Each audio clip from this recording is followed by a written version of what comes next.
Hello जी, अस्सलाम वालेकुम। क्या हाल चाल है यार। पिछले लेक्चर में हमने जैसे कि सीखा था इंट्रोडक्शन, और आज हम जो है आगे चलते हैं। 6 चीज़ें सीखेंगे आज हम, जिसके अंदर पहली हम चीज़ सीखेंगे पिक्चर्स डाउनलोड करना और उसको इंपोर्ट करना। सेकंड चीज़ जो हम देखेंगे वो पिक्चर्स को टाइमलाइन पर लेकर जाना, थोड़ा सा एनिमेट वगैरह करेंगे, उनकी एक प्रॉपर वीडियो बनाएंगे, हम उसके ऊपर ट्रांजिशंस वगैरह अप्लाई करेंगे।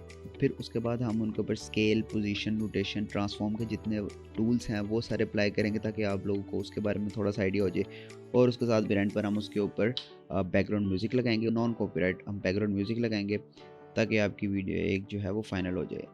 अच्छा, ये मैंने खोला जी एडोब प्रीमियर प्रो, और इसके बाद हम एक न्यू प्रोजेक्ट के ऊपर क्लिक करते हैं जी, जहाँ पर हम लिखते हैं पिक्चर्स एनिमेशन, और इसको हम सेव कहाँ पर करेंगे। हमारा हमने जो पिछली क्लास में कोर्स का एक फ़ोल्डर बनाया था, इसी के अंदर ही हम एक अलग से फ़ोल्डर बना देते हैं, पिक्चर एनिमेशन क्लास 2।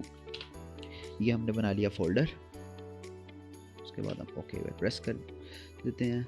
ये हमारे पास आ गया एज़ यूजुअल, वो जो मैंने आपको बताया था कि हमारे पास 1 2 3 4 5 स्क्रीन्स होंगी, जिसके अंदर ये वाली स्क्रीन के अंदर हम इस स्क्रीन के अंदर हम अपना डाटा जो है वो इंपोर्ट करेंगे।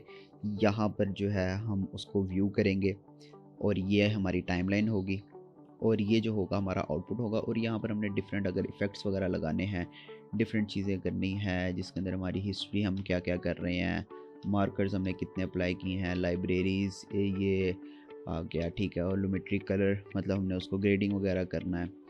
और उसके साथ साथ हमारे पास इफ़ेक्ट्स वाला फ़ोल्डर भी यहाँ पर ही होता है, जिसको मैं ज़्यादातर यहाँ पर रखता हूँ, क्योंकि ये मैं पूरा का पूरा अपने राइट साइड पर कर देता हूँ, ताकि मेरे पास टाइमलाइन जो है उसकी एक टाइमलाइन जो है वो ज़्यादा मेरे पास एक्सपेंड हो जाए। तो इसलिए इसको मैं यहाँ पर कर देता हूँ। पिक्चर्स वगैरह डाउनलोड करने के लिए हम ज़्यादातर यूज़ करते हैं जी अनस्प्लैश। ये मैंने आपके सामने खोला हुआ है। ये अनस्प्लैश का ऐसे इसकी वेबसाइट पर जाना है हमने। यहाँ पर आपको हाई क्वालिटी पिक्चर्स जो हैं वो फ्री में मिलेंगी। तो हम यहाँ से कुछ पिक्चर्स मैंने निकाली हुई हैं, जल्दी से हम इनको डाउनलोड कर देते हैं। और ये बस जस्ट डाउनलोड के बटन पर प्रेस करूँगा और ये ऑटोमेटिकली डाउनलोड होती जाएगी। और ये कुछ पिक्चर्स जो हैं मैंने डाउनलोड कर ली हैं। अच्छा, सारी इमेजेस जो है वो मैंने लैंडस्केप में निकाली हैं। एक इमेज जो है वो मैंने पोर्ट्रेट साइज़ में निकाली है, वो साइज़ आ गया ये।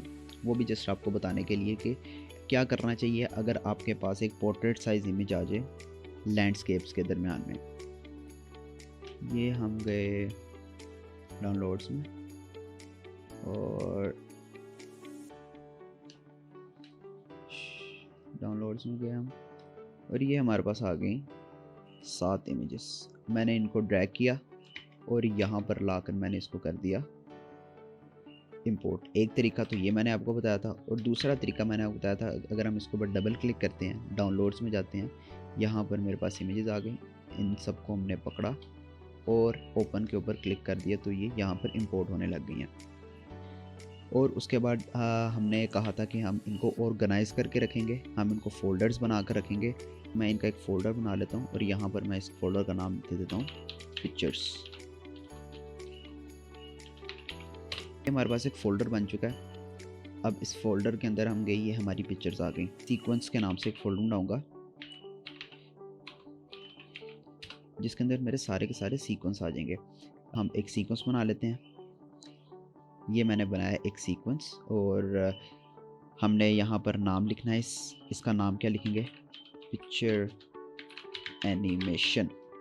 ये मैंने इसका नाम लिख लिया, और यहाँ पे सेटिंग्स में जाएंगे। यहाँ पर वो मेरे से कुछ फ्रेम्स पूछ रहा है कि कितने फ्रेम्स रखने हैं। इसका मतलब ये होता है कि आपने एक सेकंड में आपके कितने फ्रेम्स आएंगे। ये अगर मैं 29 या 30 फ्रेम्स पर रखता हूँ ना, तो एक सेकंड के अंदर हमारे 30 फ्रेम्स आएंगे। मतलब 30 इमेजेस मिलकर जो है वो मेरा वीडियो बनाएंगी एक सेकंड की। कंफ्यूज नहीं होना इसमें। अब जैसे जैसे आगे टाइम के साथ साथ सीखते जाएंगे, वैसे वैसे आपको सारी चीज़ें जो हैं वो अडॉप्ट कर लेंगे। आपके इन सब का मतलब क्या है, अभी के लिए बस इसका मतलब आप ये समझ लें कि जितने ज़्यादा फ्रेम्स होंगे उतनी वीडियो जो है वो स्मूथ होगी। और मिडल ईस्ट के अंदर जहाँ पे भी, यहाँ पर ना ज़्यादातर 24 to 25 यूज़ होता है, तो हम 24 25 को ही अडॉप्ट करते हैं। यहाँ पे हमने इसका नाम रख लिया, और यहाँ पर X709 और स्क्वायर पिक्सल 1.0। ज़्यादा चीज़ों की आप जितना डेप्थ में जाएंगे स्टार्टिंग में उतना आपके लिए कंफ्यूजिंग होता रहेगा। बस अभी के लिए जितना आपको समझ लग रहा है आप उतना अडॉप्ट करें, आप उतना समझें और उसको अप्लाई करें। आहिस्ता आहिस्ता आप खुद ही सेल्फ लर्निंग करते जाएंगे, चीज़ें एक्सप्लोर करते जाएंगे और आपका माइंड जो है वो वैसे ही खुलता जाएगा। तो ये मैं ओके के ऊपर क्लिक करता हूँ तो ये हमारे पास एक बन गई है टाइमलाइन। अब इस टाइमलाइन के अंदर मैंने अपनी इमेजेस जो है वो करनी है इंपोर्ट। मैं कंट्रोल ए करूँगा तो ये सारी की सारी इमेजेस यहाँ पे मैं ड्रैग हो जाएंगी। लास्ट लेक्चर में आपने देखा था कि क्या कहते हैं उनके साथ वीडियोस के साथ उनका साउंड भी आ रहा था क्योंकि वो वीडियोस थी, ये पिक्चर्स हैं। अच्छा, और यहाँ पर मैं चाहता हूँ इसको मैं अपनी मर्ज़ी से ऑर्गेनाइज करना, मतलब मैं चाहता हूँ पहले ये आए, फिर ये आए, फिर ये आए, फिर ये आए, फिर ये आए, फिर ये आए। ठीक है, तो हमें फिर इसको ऐसे रखना पड़ेगा। अच्छा, ये सारे आ गए यहाँ पर। अब हमने इसको लाना है टाइमलाइन के ऊपर। अगर मैं चाहता हूँ कि मैं अपने मुताबिक सीक्वेंस करूँ तो आपको अपने मुताबिक, अगर आपने जहाँ पर जो अपनी इमेज रखनी है वहाँ पर वो रखेंगे। अब मेरे पास ये एक वीडियो जो है वो चल रही है जिसके अंदर पिक्चर्स जो हैं वो आएंगी। ये अब आप देख रहे हैं इनमें से कुछ इमेजेस का जो साइज़ है वो काफ़ी ज़्यादा बड़ा हो गया है। इतना रियल इमेजेस का साइज़ नहीं था। उसकी रीज़न ये है कि जो इमेज का ओरिजिनल साइज़ है वो काफ़ी बड़ा है एज़ कम्पेयर टू हमारा आर्टबोर्ड। तो हम उसको क्या करेंगे, हम यहाँ पर हमारे पास ये कुछ इफ़ेक्ट कंट्रोल का जो ऊपर ये आ रहा है आइकन, ये हमें कुछ ऑप्शंस दे रहा है। मोशन की position, scale, rotation, anchor point, opacity और टाइम रीमैपिंग, इन सब की हमें ऑप्शन दे रहा है। अगर मैं इसके ऊपर मोशन के ऊपर क्लिक करूँगा तो ये मेरे पास नीचे एक स्केल का बटन दे रहा है। मैं स्केल को डाउन करूँगा तो ये ऑटोमेटिकली जो है वो स्केल हो जाएगा। अच्छा, अब स्केल करने का एक और तरीका भी है, ये मैंने कंट्रोल जी कर दिया। अब मैं इसके ऊपर अगर राइट क्लिक करूँगा, राइट क्लिक किया, सेट टू फ्रेम साइज़, मैंने इसको सेट टू फ्रेम साइज़ कर दिया तो ये ऑटोमेटिकली मेरे फ्रेम साइज़ के मुताबिक सेट हो चुका है। बजाय इसके कि मैं यहाँ पे स्केल से जाके करूँ, मैं ऑटोमेटिकली यहाँ पर राइट क्लिक करूँगा और मैं सेट टू फ्रेम साइज़ करूँगा तो ये फ्रेम साइज़ के बराबर हो जाएगा। लेकिन इसमें सबसे बड़ा जो मसला आ रहा है वो ये आ रहा है कि साइड्स पे मेरे पास ब्लैक बॉर्डर्स आ गए हैं। मुझे ये नहीं चाहिए क्योंकि मैं चाहता हूँ मेरी जो इमेज है वो पूरी की पूरी स्क्रीन पे शो हो, ना कि साइड्स पे ब्लैक बॉर्डर है। तो हमें इसको थोड़ा सा स्केल करना पड़ेगा। स्केल करके हम इसको अपने मुताबिक एडजस्ट कर लेंगे। और अगर आप इसको मैनुअली एडजस्ट करना चाहते हैं अपने हैंड से तो आपने इसको मोशन के ऊपर क्लिक करना है और इसको आपने अपने मुताबिक जहाँ पर आप रखना चाहते हैं वहाँ पर आपने रख देना है। ये मैंने इसको रख दिया यहाँ पर। ठीक है, थोड़ा सा ये जो है यहाँ पर आ गया, इसको थोड़ा सा इधर कर लेंगे। अच्छा, यहाँ पर ये मेरे पास कुछ बटन्स दे रहा है जिसके अंदर एक ऑप्शन है फिट की। ये मेरे पास स्केलिंग की ऑप्शन है कि मैं इसको कितना स्केल इन और स्केल आउट करना चाहता हूँ। ये फिट का मतलब ये है कि मेरे आउटबोर्ड के मुताबिक जो है वो फिट हो जाएगा। और दूसरे मेरे पास कुछ आ रहे हैं 10%, 25%, 50%। में 50% में थोड़ा सा जूम इन हो जाएगा, अगर 25 करता हूँ जूम आउट हो जाएगा। इसी तरह अगर मैं 200 करता हूँ तो ये मेरे पास फुल जूम इन हो जाएगा। तो इसको मैं फिट कर देता हूँ। और यहाँ पे दूसरी मेरे पास ये ऑप्शन दे रहा है फुल 1/2, 1/4। ये हमें दे रहा है कि क्वालिटी किस क्वालिटी में आपको दिखाएगा। 1/2 करेंगे तो क्वालिटी हाफ हो जाएगी, 1/4 करेंगे तो क्वालिटी क्वार्टर हो जाएगी। तो ये हमें दिखाता है क्वालिटी। अगर फॉर एग्जांपल आपके पास काफ़ी ज़्यादा वीडियोस हैं, काफ़ी ज़्यादा आपके पास डाटा है जो बहुत ही 4K में रिकॉर्ड हुआ और आपका सिस्टम स्लो डाउन हो रहा है, तो आप यहाँ से जस्ट को क्या करेंगे, 1/2 पे कर देंगे, 1/4 पे कर देंगे, जैसे भी आपको रिक्वायरमेंट चाहिए होगी। तो फिर उसके बाद ये आपको ब्लर ब्लर दिखाने लग जाएगा। तो आपका सिस्टम जो है वो थोड़ा सा स्पीड अप हो जाएगा क्योंकि उसने क्वालिटी थोड़ी सी कम कर दी। लेकिन अगर आप रेंडर निकालेंगे तो क्वालिटी हाई ही रहेगी। अच्छा, ये मेरे पास पिक्चर्स जो हैं वो एक उसने टाइमलाइन क्रिएट कर दी। अब इसके अंदर ये आई थिंक कि ये भी थोड़ा सा जूम इन हुआ है, इसको मैंने कर दिया। अगर इसको मैं अगर राइट क्लिक करूं, राइट क्लिक करके सेट टू फ्रेम साइज़ करूं तो ये भी जो है वो मेरे पास ब्लैक बॉर्डर साइड पे दिखा रहा है। तो मैं इसको जस्ट ऐसे करके इसको पूरा जो है वो स्क्रीन पर शो हो जाए ताकि मुझे। उसके बाद इसको भी सेम वैसे ही, ये मैं गया इसके ऊपर मैंने ऐसे किया। हाँ, इसके अंदर आप अगर रोटेट करना चाहते हैं तो आप रोटेट भी कर सकते हैं। अगर आप इसके अंदर ये वाई एक्सिस में अगर आप करना चाहते हैं, वाई एक्सिस में भी पोजीशन कर सकते हैं, जेड एक्सिस में। उसके अलावा ओपेसिटी अगर आप इसकी कम करना चाहते हैं तो आप ओपेसिटी भी कम कर सकते हैं। अब डिफरेंट चीज़ें यहाँ पे ये जो ट्रांसफॉर्म की हैं ये अप्लाई करके आप टेस्ट आउट करें। तो ये मैंने इसको भी बैलेंस कर लिया, इसको भी कर लेते हैं स्केल आउट। साइज में इसीलिए की थी ताकि मैं आपको बता सकूं कि अगर हमारे पास इस तरह की आ जाए तब हमें क्या करना चाहिए।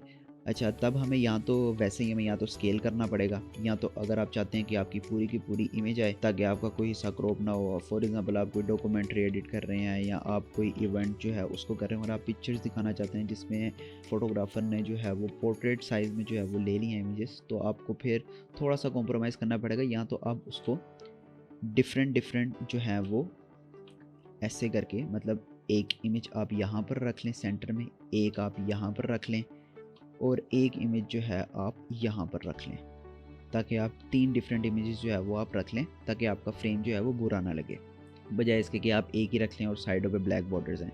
ठीक है। अच्छा, ये जो मैंने लिया है डुप्लीकेट, ये कैसे लिया है? ये बहुत सिंपल है। आपने इसके ऊपर प्रेस किया, ऑल्ट के बटन को प्रेस किया और ये आपने इसका डुप्लीकेट ले लिया। इसी तरह अगर मैं चाहूँ जितने मर्जी चाहूँ इसका डुप्लीकेट ले सकता हूँ। ऑल्ट प्रेस किया, click and drag, alt press, click and drag. तो कंट्रोल जी करके इसको अंडू कर देता हूँ। तो यार ये हमारे पास आ गई इमेजेस। ठीक है। अब ये बहुत ज़्यादा बोरिंग लग रही है क्योंकि पिक्चर एनिमेशन जो है वो बहुत ज़्यादा स्लो हो रही है, बहुत बोरिंग लग रही है। तो आपने इसका साइज़ जो है वो कर देना है, ड्यूरेशन साइज़ जो है वो आपने इसका कम कर देना है एक एक इमेज का। ये 1 सेकंड हो रहा है। ठीक है। इसको मैं हाफ करना चाहता हूँ, मतलब मैं चाहता हूँ यहाँ पर जो है वो मेरी पिक्चर जो है वो चेंज हो जाए, यहाँ पर मेरी पिक्चर 1 सेकंड के बाद चेंज हो जाए। तो मैं 1 सेकंड के बाद यहाँ पर सी का बटन दबाऊंगा और यहाँ पर कट लगा दूंगा और ये जो बाकी का हिस्सा होगा इसको मैं डिलीट कर दूंगा। ठीक है। और ये जो ये वाला हिस्सा इसको मैं राइट क्लिक करके रिपल डिलीट के बटन पर प्रेस करूंगा तो ये मेरे पास ऑटोमेटिकली आगे जितनी भी लेयर्स होंगी वो सारी बैकवर्ड आ जाएंगी। अब मेरी 1 सेकंड के बाद ये चेंज हो रही है और अब मैं चाहता हूँ दूसरे सेकंड के बाद मेरी फिर जो है वो चेंज हो जाए। तो 1 सेकंड यहाँ पर बन रहा है, दूसरा सेकंड यहाँ पर बन रहा है, या ऊपर टाइमलाइन के ऊपर आपके पास सेकंड्स आ रहे हैं। अब इस टाइमलाइन के अंदर आपने जूम इन जूम आउट कैसे करना है? इस टाइमलाइन के अंदर आप ये एक स्लाइडर आपके पास ये आ रहा होगा और एक स्लाइडर आपके पास ये आ रहा होंगे।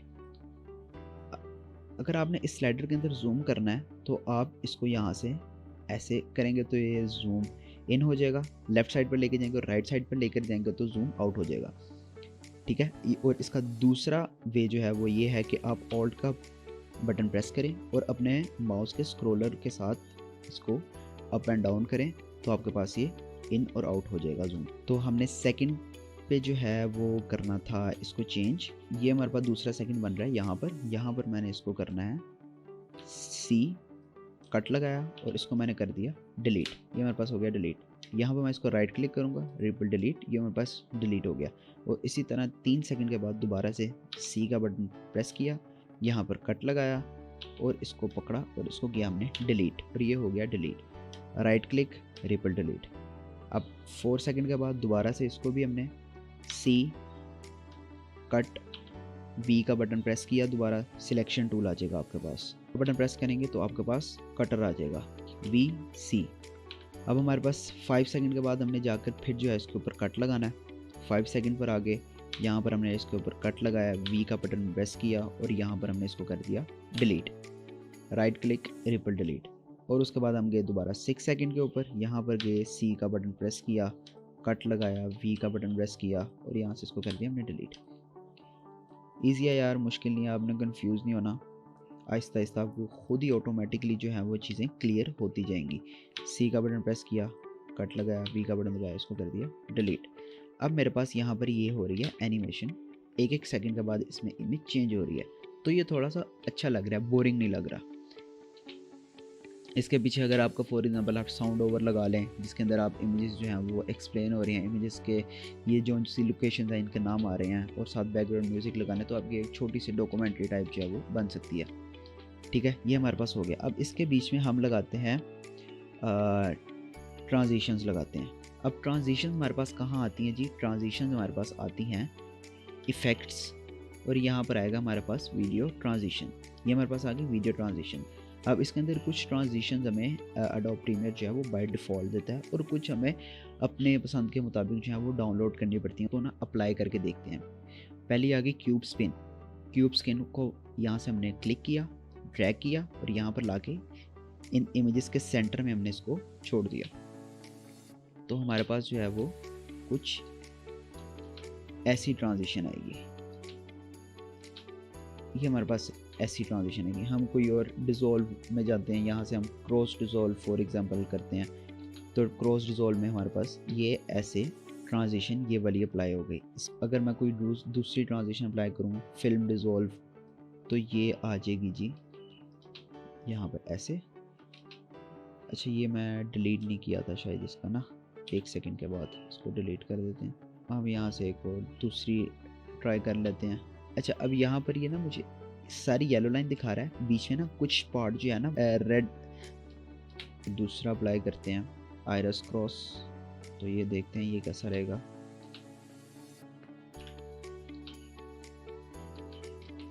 ये देखिए जी, तो ये आपकी हो गई इमेजेस की एक टाइमलाइन बन गई है छोटी सी। ठीक है, अब इसमें हमने कुछ वो लगाए हैं, हम ऐसा करते हैं सारी इमेजेस पर ना थोड़ा सा लगा देते हैं। अच्छा अगर आपने ट्रांजिशन का टाइम जो है वो कम या ज़्यादा करना है तो वो कैसे होगा। अब ये मैंने एक ट्रांजिशन लगाई है, इसका मैं चाहता हूँ टाइम कम या ज़्यादा हो जाए, तो मैं इसके ऊपर जस्ट क्लिक करूँगा और यहाँ से जाके इसको कम या ज़्यादा कर दूँगा। इसको यहाँ से थोड़ा सा कम कर देता हूँ, यहाँ से कर दिया कम। यहाँ पे भी हम कोई लगा दें डिप टू ब्लैक लगा देते हैं यहाँ पर हम। तो ये जो है जी हमारी एक छोटी सी जो है वो पिक्चर्स की हमने कर ली है, पिक्चर्स को हमने एक वीडियो में कन्वर्ट कर दिया। अब इसके पीछे हम नॉन कॉपीराइट बैकग्राउंड म्यूज़िक कैसे लगाएंगे वो देखते हैं। आपने सबसे पहले चले जाना है जी अपने क्रोम के ऊपर, यहाँ पर आपने चले जाना है जी यूट्यूब पर।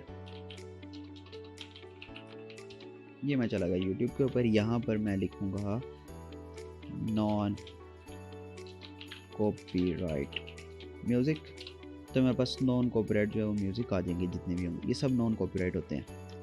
हम इसके ऊपर क्लिक किया और यहाँ से इसको कर लिया हमने कॉपी, और यहाँ से हम गए save f.net। ये हम गए save f.net पे। यहाँ से आप YouTube की जितनी भी वीडियोस हैं वो आप फ्री में डाउनलोड कर सकते हैं। मैंने इसको स्टार्ट किया, यहाँ से मैंने इसको डाउनलोड पर क्लिक किया। हमें जस्ट म्यूज़िक चाहिए तो हम लो क्वालिटी में भी कर लें तो उसका कोई इशू नहीं है। ये हम यहाँ पर चले गए अपने फोल्डर में, यहाँ पर जाने के बाद जी इसको मैंने रख दिया, यहाँ पर मैंने कर दिया इसको इंपोर्ट करने के बाद मैंने इसका खाली म्यूज़िक चाहिए मुझे। अगर मैं यहाँ से करूँगा तो मेरे पास ऑडियो और वीडियो दोनों आ जाएंगे। यहाँ से फिर मुझे सेपरेटली इसको डिलीट करना पड़ेगा वीडियो को। और एक चीज़ और कि अगर आपकी ये आप एक चीज़ को सेलेक्ट करते हैं तो दूसरी ऑटोमेटिकली हो जाती है, तो इसका मतलब यह है कि आपका ये हुआ है लिंक। आप इसके ऊपर अनलिंक के ऊपर क्लिक करेंगे तो आपका 1 बाय 1 जो है वो सिलेक्ट हो जाएगा। अब फर्स्ट वे तो ये था कि आप जो है वो यहाँ से इसको ड्रैग करके यहाँ से करके इसको फिर एक को डिलीट कर लें, और सेकंड वे जो था हमारे पास वो ये था कि यहाँ से हम खाली म्यूज़िक के ऊपर गए, हमने खाली म्यूज़िक पकड़ा। अब ये हमारे पास लग गई है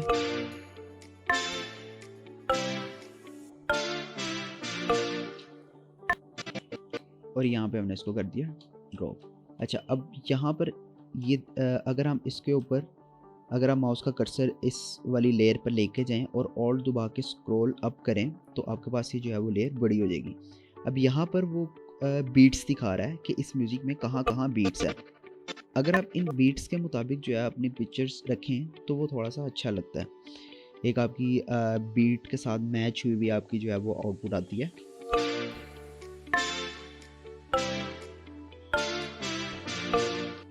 जैसे कि यहाँ पर हो रहा है, ठीक है। और इसको मैं यहाँ से कट कर दूंगा क्योंकि हमें खाली इतनी ही चाहिए। सी का बटन दबाया, कट किया और बाकी का हमने कर दिया डिलीट। ये हमने इसके ऊपर लगा लिया म्यूज़िक। अब नेक्स्ट क्लास में हम देखेंगे हमने इसका रेंडर कैसे निकालना है। हम देखेंगे इस रेंडर्स में क्या क्या चीज़ें सेटिंग्स आपने किन चीज़ों का ख्याल रखना है, किन चीज़ों का ख्याल आपने नहीं करना, और आपने एक किस फॉर्मेट में रेंडर निकालना है और आपका रेंडर कैसे निकलेगा।